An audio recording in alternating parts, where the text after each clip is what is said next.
join us now. Dr. Bamford, first of all, what do we mean by an eating disorder? Because that covers a lot of conditions.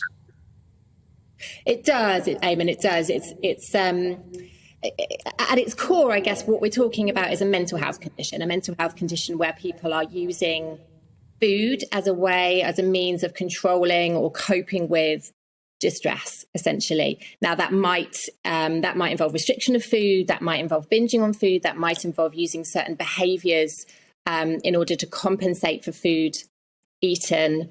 But essentially, using food as a means to cope with distress and emotion.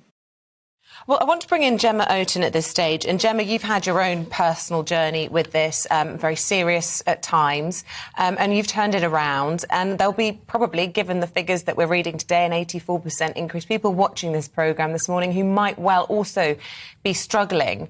What is the first step that you would suggest people take to try and end the cycle, which we know is incredibly hard to break? Early intervention is absolutely key when it comes to the treatment of eating disorders.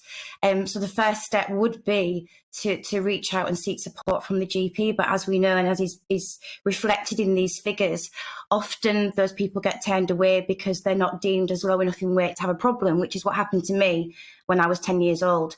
So the second protocol for me around all of this is that we need to be supporting the voluntary sector more, which is where obviously I have a lived experience of being there on death's door and now being the CEO of SEED, our charity for eating disorder support.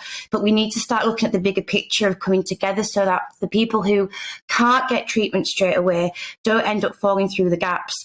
A lot of this is around medical risk, and a lot of people who are at medical risk with an eating disorder might not present themselves as looking like how somebody might see somebody with anorexia who is underweight. We all know, or I know, sorry, that's ignorant of me. We know ourselves that 10% of eating disorders are represented by anorexia. We need to be more mindful and giving education around bulimia, binge eating disorder, ARFID. Early intervention is so key, and waiting for the weight to change what's already there. Gemma, sorry, what is ARFID? Just educate me, because I'm not aware. What's ARFID? So ARFID is becoming more and more prominent at the moment. It's avoidant restricted food intake disorder.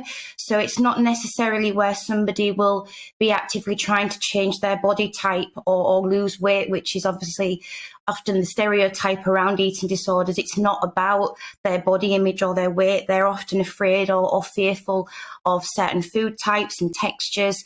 They're worried that something might happen should they eat a certain food. The complexity of eating disorders is becoming so vast, and it is so vital.